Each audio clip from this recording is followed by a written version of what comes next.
Hearts so wide open. And that's what the season's all about, opening our hearts. It's an incredible vortex of spiritual energy pouring through this time of year. And the veil is thin, and we make ourselves available to it. And we start to see things that we don't normally see and hear things we don't normally hear. And that's the incredible gift of this time, if we allow ourselves to let those walls dissolve and our hearts be tender to hear and feel into this divine presence that is everywhere. I said that tonight is the beginning of Hanukkah, which is a holiday about the light, this eternal light that unifies all of us, and freedom.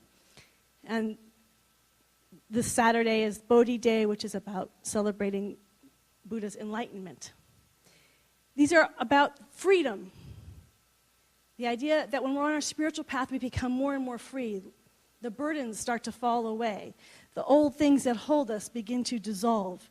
And we find a lightness of being. So it's not just light as in physical light, but our entire being becomes lighter and freer and more joyful. In the Christian tradition, they have a path as well to this incredible freedom of light, and I would say in a fulfillment of this deep light and love. It's 3 stages. The 3 stages are catharsis, photisis, and theosis. Those are Greek words. Very simply, catharsis is purification. Photisis is illumination. So the more we are purifying our interior world, the more lighter we are becoming, the more of the divine light can shine through and as us. That's divine illumination. And the last stage is theosis, which is unification. It's total unification and communion with the divine. It's a slightly different because in the other teachings, a lot of the other ways of spiritual enlightenment, there's the identity of the I am. You know, the I am that spoke to Jesus, to Moses in the bush. I am that I am. That's the same I am presence. As we're becoming more enlightened, there's no separation, and often the spiritual practices are to become more and more identified as this infinite nature of who and what we are, not limited to our human personality and story. In Christianity, it's slightly different, and it's important. That's why we learn these different religions, because the divine is many. And so we all have different ways of experiencing the divine. And the way in Christianity is a little different because there isn't, I am identifying with God, I am in relationship with God. It's a communion. So it's not just the I am, it's a communion. You become one, but it's coming from separation in some way. It's moving closer and closer. So through purification, we're getting closer and closer, more and more intimate until that union is complete. So it's a different way of going about it, and it feels a little different. The process feels a little bit different than other paths towards enlightenment. But ultimately, as we say, there's many paths that go up the mountain, but once we get to that place of oneness, then we're in that same place. Now, in Christianity, and this is actually similar in all these paths, the only place where we have control over is the catharsis, the first stage. We don't have any power over the second stage, which is illumination, and the third stage, which is divine union. That's all dependent on the infinite love intelligence of the universe. What they would say, that's all dependent on the grace of God. Richard Baker, who became a Zen, followed Shunryu Suzuki's mantle and became the head of the Zen Center, said that what spiritual practices do is it makes us accident-prone for enlightenment. We can't make enlightenment happen, but we sure can make ourselves available. So if it's ready, we're ready. So catharsis is spiritual practice in essence. This purification, it's not, when we say it's a stage, I think we hear it's a stage, and when that stage is finished, we go to illumination. In the Christian tradition, catharsis, this purification process, we're doing our whole life. We are constantly purifying our interior world to make ourselves available. And as we continue to do that, so this divine illumination, and the more we can sustain the purification, the illumination can be sustained for longer and longer and longer periods of time, to the point where we're vibrating at this higher and higher levels in a consistent way, then to move to this next stage, union. But our job as human beings, because we are always in this physical place, is to continue to do the cathartic, the purification work. Now, in New Thought, we start a little bit differently. So I just said there was purification, illumination, and unification. For anyone who's taken any foundations class, been in science, and I don't want to just say science of mind, it's a new thought. We start with unification. Why wait? It's a lot of work. So we start with the divine is everything, and I and all of us are one with it. That's how every one of our prayers begin every day, with unification with all life that has ever been and ever will be, with all time and space and beyond all time and space. We begin from this absolute nature, and because we begin from that absolute nature, we also understand that in that absolute nature, today's talk is living forgiveness. No forgiveness is necessary. In the absolute, when we're living in that isness of pure love, that it is really the only reality, this infinite presence, there's nothing to forgive. And when we hit those highest stages of being, we recognize and feel that. To me, the simplest way to understand what that feels like, if you can remember what it felt like to be when you fell in love. Anytime you've fallen in love, those moments where you're like, oh, and your heart's going pitter-patter, and just suddenly the world, everything looks beautiful, and suddenly people get kinder, and everyone's so nice, and everyone's smiling, and the whole world looks different because you're in love. That's what it's like. That's like a little taste of this divine love. When we're in that love, everything looks beautiful. You can see no iniquity. You can see no harshness because you are in love, you are love, and everything else is love. And that is the absolute truth. And just like falling in love, it's a very hard thing to sustain. Most of us do not. We consider enlightened masters as those who are able to sustain that high vibrational frequency of pure unconditional love as all life all of the time. That's great. Let's strive for that. But we have a lot of work to do to get there, to sustain it. So even within New Thought, though we start our prayers like this, and we know from the very beginning that we're already unified, it already exists, this love has already been given, we don't need to do anything or fix anything to make this love happen, we still have our stuff that needs to get cleared away. And so even within the New Thought tradition, we have to do our forgiveness work.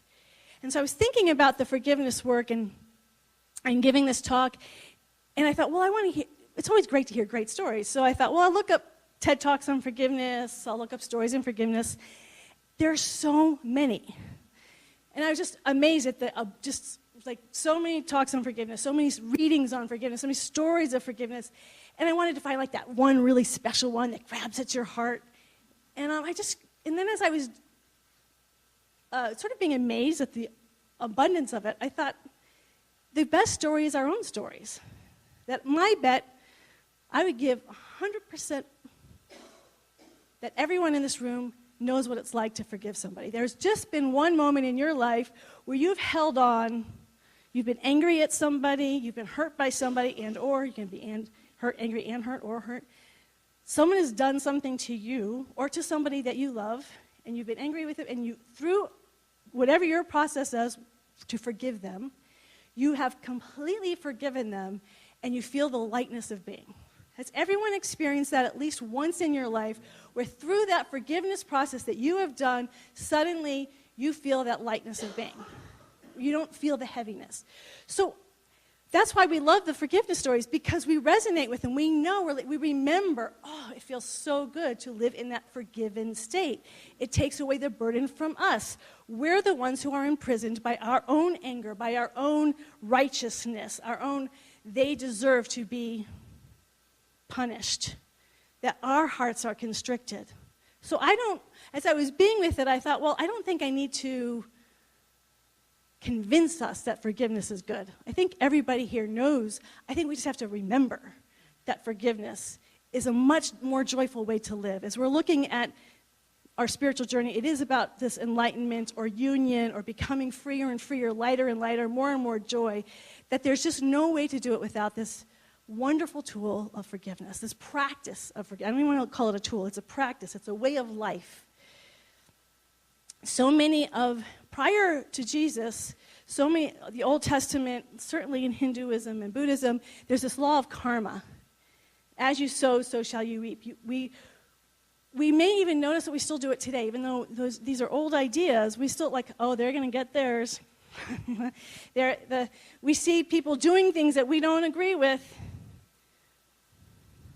whether it's very clear abusive stuff, whether it's we think they are harming people politically, whatever that is, there might be a little part of us that goes, they're going to get it. Karma's going to get them. I don't know. Maybe I'm the only one who's ever thought that. And derive a certain amount of joy in that. That's what Jesus wasn't teaching, and that's why it was so brilliant. That's why I love this reading. We'll post the reading on Facebook because it was a really wonderful one. He came along and said, no, the way we break free is not to hold people and say, we want karma to get you. We want people to know that when they're ready, forgiveness is available immediately. Not 20 years down the line, not when they've done all this stuff to, I'm so sorry, that forgiveness, when our hearts are genuinely open and genuinely available, that forgiveness is available to every one of us immediately and to other people. So getting to that place, how do we get to that place? Well, there's many, it's really fun to Google these topics. I invite you to do it. There's many books and how-tos, and here's a 4-step plan, 10-step plan of how to forgive, or workshops and classes. For me, it's been a very simple process. First of all, I want to talk about forgiveness. We want to begin with the events. Something where we know, whether it's present tense or past tense, something that's an event that we want to forgive. And the way I always go about it is the way I've been taught, which is we are all spiritual beings. If we really knew who we really were, we would never hurt anybody. Not a single being on this planet would ever hurt anybody if we really remembered who we are. So, ignorance. The reason why we do things that hurt other people, or other people hurt us, or people that we love, or just humanity, or the planet, or environment, whatever, is because we don't know who we are. So the forgiveness, as Gandhi said, is about hating the sin, being angry at the action, but not at the person perpetrating the action, because that person has just gone into ignorance. They've forgotten who they are, and because we know we forget who we are, we can have a gentle and tender heart in forgiving who they have forgotten who they are. And for me, that's where forgiveness comes from, is just really seeing who a person really is, who they really are beyond appearances, and forgiving them for forgetting who they really are, and holding that. So should they ever choose to remember who they are, we can be a space for them to tap into that memory, because we're holding them for who they really are in our hearts. And as I know all of you know, forgiveness does not mean we condone a behavior. That doesn't mean it's okay to hurt somebody. We can still have healthy boundaries. Remember, forgiveness is for us. Forgiveness is not necessarily for the other person. If the other person is ready for forgiveness, it's for them as well. But if they're not ready for it, it's for us. So we're not walking around with constricted hearts. We cannot, the reason why, as we're on this path of listening to the vision, we cannot hear divine vision if we're holding on to anger or resentment or hurt or grievances, because it's affecting our heart. And the point and purpose of our own daily practice of forgiveness is to soften our hearts so we can be free, so we can be open, so we can be available. We can still have healthy boundaries and say, no, this isn't okay. And I worked in a psychiatric hospital where the unit was for toxic Christianity. And the guy who started it said he was seeing a lot of people, Christian women, and this was his example, who were women who were being abused, but because they were Christian, they felt they should forgive their abuser, and they kept going back to an abusive home and being abused. I forgive you because I'm supposed to, but they were getting hurt. And the purpose of this particular unit was to start saying, no, a healthy way is, I forgive you, but I still need to take care of myself. This is not okay. I'm still worthy to be cared about and respected, so I need to step away, but not with a closed heart. And that's the work that we have to do. When you hear about forgiveness work, often the work is to be able to put that healthy boundary up and have an open and soft heart, right? There's the other types of forgivenesses. For me, another is when we can't forgive. When something has hurt us so deeply that no matter how hard we try, that anger, that rightness, that this was really wrong what you did to me or did to somebody that I love, It's not okay. And I just, as much as I know forgiveness will free me up, I'm still so angry about it. I know this once happened with me where someone said something to me. It's someone I knew for a very long time. And what they said to me reminded me of this whole history, that had years to it. And I got so mad. But it wasn't just because that one comment. That one comment triggered off all that other stuff that was pushed down. And I didn't get mad at them at the moment. I just hung up the phone. But then this rage came through. And at first, I'll tell you, when they say you feel good when you feel light, I felt a little good with the anger, too. It's like, and so at first I needed to get it out because I had pushed it down. So here it's coming out. And in my head, I'm not saying it to anyone. It's just going on in my head. Blah, blah, blah, blah. But then I noticed I wanted to get to the next place. It wasn't, okay, got it out. Now I want to get to a place of forgiveness. And I couldn't. I couldn't stop the anger. I couldn't stop I started something that I couldn't stop. And for 3 weeks, it just went on. And like all day, just like these really angry thoughts would come on, and they're so wrong, and I'm victimized. And I was very clear I was right in this whole thing. I just want to be clear. That's why there's a joy in it. I'm right. And so I started to pray. And for me, this ultimately gets down to the how do we forgive. We forgive when we have the desire to forgive. The moment we have that desire to forgive, a way will be made. It may be through a book, it may be through a conversation, working with a practitioner, taking a workshop, taking a class, something's happening with you spiritually. Something will be made for you, a way will be made if you have the desire to forgive. And so I started praying because I can't get to a place of forgiveness. I want to, I just can't. And I started praying for that. And I remember that, and it's so clear in my head. It was exactly 3 weeks later. I walked into the bathroom to brush my teeth, and I looked up at the mirror, and there's no thing physically to see, and yet you see beyond the eyes that see. This weight just got lifted. I could just see it. I just got lifted from me. It was just taken. I didn't do anything. Nothing was left. I had no anger left. It was dissolved into the nothingness from which it came. I couldn't even remember why I was angry. Total and complete forgiveness that Spirit did in its grace through my prayers. I did nothing. I didn't do any process. I just prayed, please take this from me. The next time I saw this person, we had the most delightful conversation. It was like it never existed. And then things that I had over the years wished this person had said to me, suddenly they're just saying it to me freely. And I'm like, wow, this is amazing. I should really do this more often. The divine, what we know, the spiritual principle is there's only one power and presence, and it's never limited by time. There's no beginning and no future. It includes all of that and transcend and space. So though I did the forgiveness myself in that spiritual presence, I am one with that person. It's alive in her. So though we didn't ever have a conversation, it was fully realized in our relationship immediately. The moment it was lifted, it had huge impact on every area of our relationship. How do we forgive? We forgive by wanting to forgive. For everyone here, that will look different. But by having that desire to forgive, it will happen. That's the Spirit within us will find a way. These are the big events. These are the things that we know that we're mad about. That's clear. In teaching classes over the years and being on this journey for a long time, I often, and with other people, have been on this journey for a long time. And so when I have taught classes or talked about it, I often have heard, I've done all my forgiveness work. I don't have any real stuff hanging out. I'm pretty clear on that area. And I'll be honest, I've felt that way. Like, man, I've done a lot of forgiveness work. I don't really carry around a lot of stuff towards people. You know, I might get angry, but I can let it go pretty easily. It's not hard for me to let stuff go.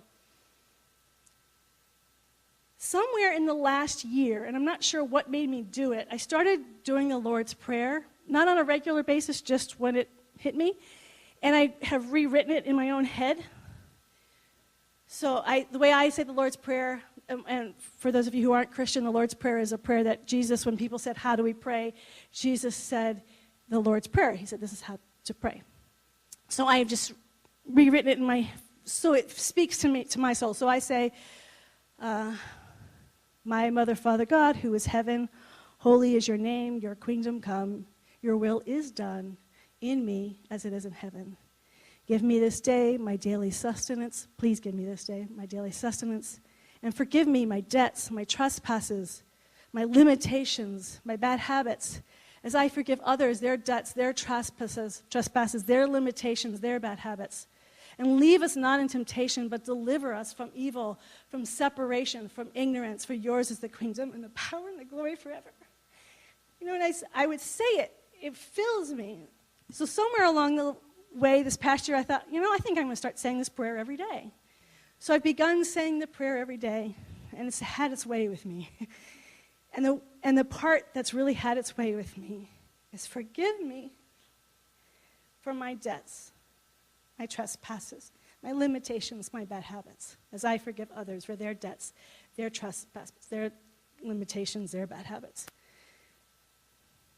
Because it's those subtle things that I didn't even know were there. When I was doing those forgiveness, I've done forgiveness. Those are the big events. It's the dust and the grind of the journey. Those little moments that happen all day long, those little judgments that I make about other people and that I make about myself all the time. And as I started doing this prayer on a daily basis, I started to recognize those little things were in my heart still. And Jesus says, don't worry so much about the speck in the other person's eye because you have that big old log in your own. And that starts to come true. As I'm saying this prayer and different people, I don't go into it with like, I'm going to forgive this person, but often when I get to forgive the other person, someone will show up. But I've just become so conscious of all the things that I'm limited in, that all the things that I have smallness in, that my heart is tender. I am humbled. I am merciful. I am meek. And it makes it so easy to forgive anybody else because who am I to hold on to their limitations when look at the limitations that I have. And what it does and has been doing as it's been working is it's making my heart tender, more and more soft.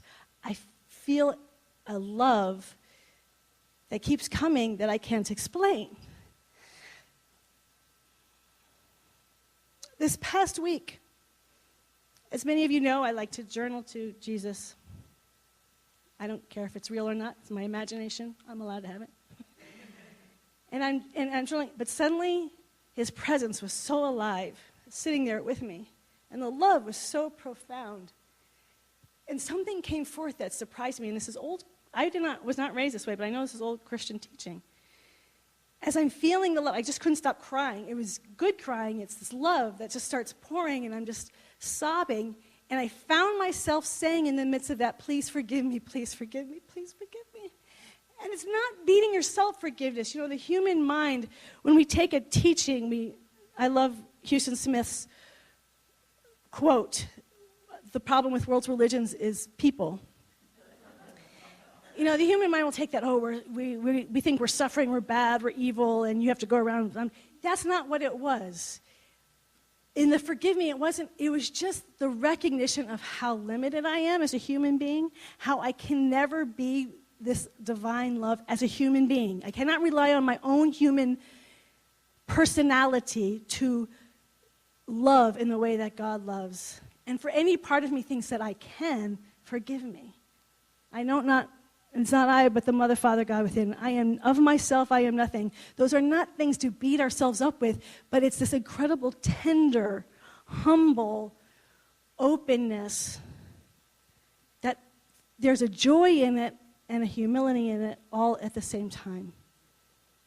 And that becomes so fulfilling and profound on our path is so that now we don't always have to be in charge. We don't have to be this I am presence that is free and there's this wonderful way that we can just let go into the tenderness of our soul, where our hearts become so soft. And in that place of just opening and allowing ourselves to be loved, and that's really what it is. Forgive me, and allowing all that love to pour in, and then the love starts pouring out. And for some reason, I just found myself in that morning writing a story out to the minister's listserv about the Christmas story, Christmas myth. And there was often, we're such a diverse group, and there's so many different perspectives, but this thread was just so full of love because it came from love. It came from this place of being totally in love with everybody as I was writing and the response, and it was this beautiful harmony, and that's what happens when we are tender. All those contentions, all these different perspectives that we love to have and share, when we go into the depths of our heart, there's nothing else to do but to love. This month, we're inviting, as we do always, to open our hearts to the vision for our life. How can I become more loving? Show me my path. Each and every one of us has our own unique path. What is my path to become more loving? And I was thinking about the time where I've had the most powerful vision. And I'm not talking about visions that just come. We have experiences that just come. That's the grace. But we also teach in our community and organization a visioning process. So it's something we do. We sit down, we open ourselves up to the infinite love intelligence of the universe, and we say, what is God's vision for my life? And I've been doing this for 20 years. But by far, the most profound vision that I've ever had that has lasted for years came after a week of total softening, of crying, of letting go of all the stuff, letting go of all the human stuff, letting go of all the hurt of myself and other people, and just grieving, and it was at this complete emptiness, softening my heart so much, letting go of the think that I would ever know anything, and just completely in that surrendered place, in that tender place, the vision came. And I'm still working on it. But that's how powerful it was. When we get a vision from First Cause, it's not just for a moment. It's life, it's years, it's decades. But it's so as I'm inviting all of us to be on this vision quest, to open our hearts through forgiveness, so we can make ourselves available to the vision. Because that's where joy is. That's where new life is, right? Right? New life. When we allow ourselves to be forgiven, that's the key. Is I think most people, when I talk with you, if you talk long enough, as angry as they are with somebody else, it always ends up coming to be self-forgiveness. We allow ourselves to be forgiven, because when we really let that in, it's effortless to forgive other people, because we're all one. When we allow ourselves that space, we also are opening up to new life. We've made our heart completely available. We've created a space. We've let something go. We have that lightness of being, and now we can see something new that we've never seen before.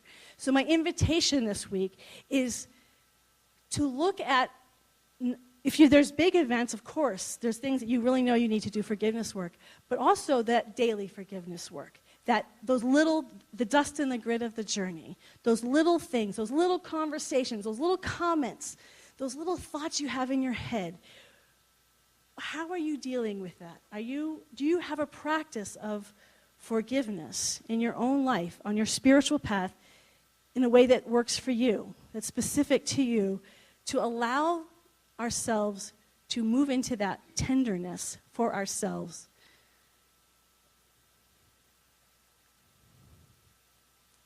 Forgive me my debts, my trespasses. It always starts with forgive me. Start with yourself. Because we beat ourselves up really badly. One of the stories of all the stories I was listening about forgiveness was a guy who had killed somebody. But it was just a whole story. And he was in prison. And he said because of that experience, he was in hell for 20 years in prison. Because he was beating himself up for 20 years for a bad choice, obviously. And there was no room for forgiveness, self-forgiveness in his heart. He just couldn't get there, so he just kept doing things to stay in the darkness, because forgiveness was now completely off the table. And I was thinking about that, and these stories are often so big, but we do that to ourselves. We don't let ourselves off the hook. We think, because the more tender we get in our heart, the more we feel things more deeply. So things that may have not bothered us 10 years ago will bother us now. We become highly sensitive to the things that we do. And we have a hard time accepting that forgiveness. So remember, I said, how do we forgive? We have to be willing to forgive. All we need to do is ask. So we want to ask, I need to forgive myself. How do I forgive myself for being me? I was talking with someone recently, and there was the sense that they could only be their divine selves because their human self was just so unlovable, so they could only be divine. They were very attached to their divine self. And I said, well, your human self is completely loved just as you are. And that was those are ideas, though. How do I actually know, just as I am, humanly, not just as some great divine spiritual being and look at what I do. In my humanness, when I act humanly, when I behave in a very human way, which we all do every day, how do I allow love to forgive me over and over 70 times 7 every day as a way of life? Do I receive constant and everlasting forgiveness? How do I let it into my heart? How do I accept it? How do I soften to it? Because the more we do it for ourselves, we will find it is grace and ease to do it for anybody else. That's this beautiful Christmas spirit. Y'all with me? I feel you. I feel you in my heart. And I love you. Thank you. So let's just pray. Not just, let's pray.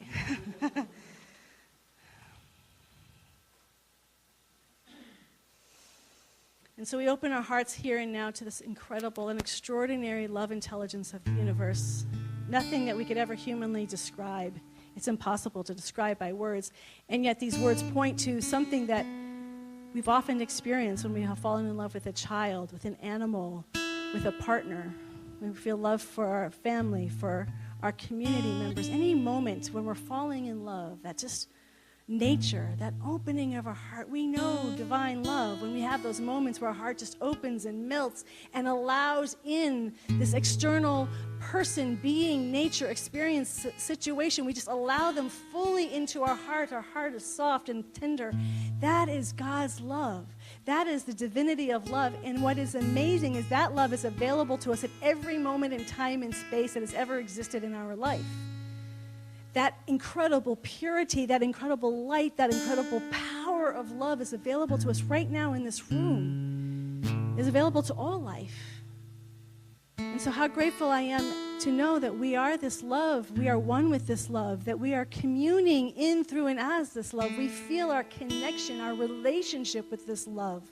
And we allow ourselves to be in relationship with love itself, to be in a divine circulation of giving and taking and receiving and giving into a depths of our heart where there are no walls, where there are no borders, and that love takes us into our own infinite, eternal nature.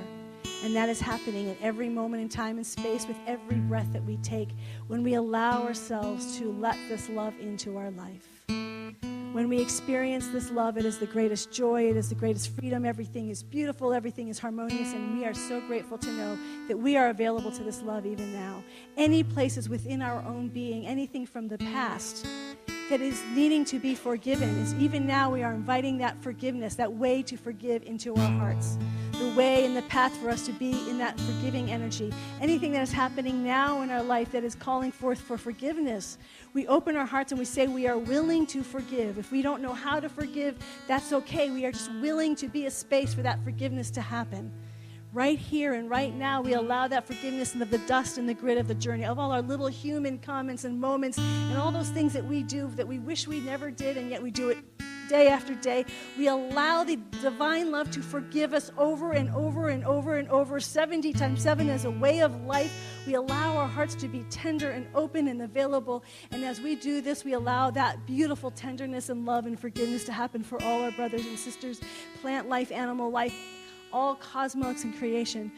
Pours forth in divine, tender love and absolute, unconditional forgiveness, until we know there's nothing to forgive ever again. And yet we return and we accept our forgiveness and our forgiveness for others. How grateful I am for this divine love that loves us beyond reason, beyond anything we've ever deserved, humanly, that we think in our small mind, and yet it loves because it can't help itself. That's all it ever has done and ever will do. What a glorious thing to realize and to live. I am grateful for this extraordinary month with this community, knowing that we are opening to the vision for ourselves individually as a community and opening to the vision of how this community can radiate and pulsate more love than ever before. We are becoming greater and greater vehicles of this love even today, even in this moment, even in this beautiful breath that we take. For all of this love that is even now calling itself forth as each and every one of us, I just say thank you, thank you, thank you, divine love. Thank you, divine presence. We give love to all those who have made their transition this past week. Those, Nathan's grandfather, who's now Frank, we bless him and know that his life on the other side of the veil is surrounded in healing, love, and light and peace. And he is finding healing and his new way of being in grace and ease. And all those who loved Frank are surrounded and enfolded in tenderness and comfort, in care. We bless and give thanks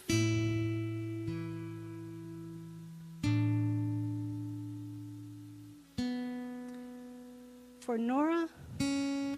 She made her transition this week, and her family, James and his partner and her brother. What a beautiful family, and it's such a tragedy for them in human form. And we hold them in the light and know that the divine presence is holding each and every one of them. And this presence is always good, even in the midst of the pain. And we surround all of it in tenderness and compassion and peace and love. This love that knows no death. This love that is eternal. This love that is everlasting. And I give thanks, lastly, for the love that is in this room. As I commune with each and every person so often throughout the week, the love that each person shares, their heart, the willingness and the openness to become greater and greater vehicles of love. It's such an honor and a joy to be walking on a journey with such conscious and available and open-hearted and willing people. And I just say thank you, thank you, thank you, God, for your infinite good that shows up as this lighthouse community. And knowing that as a community, we begin to expand and deepen our love for all life. We become greater and greater expressions as that love. To God be the glory. To love be the glory. We surrender it all. We give it all to the divine love. We let go and we let love. And we say together, and so it is. Amen. Amen.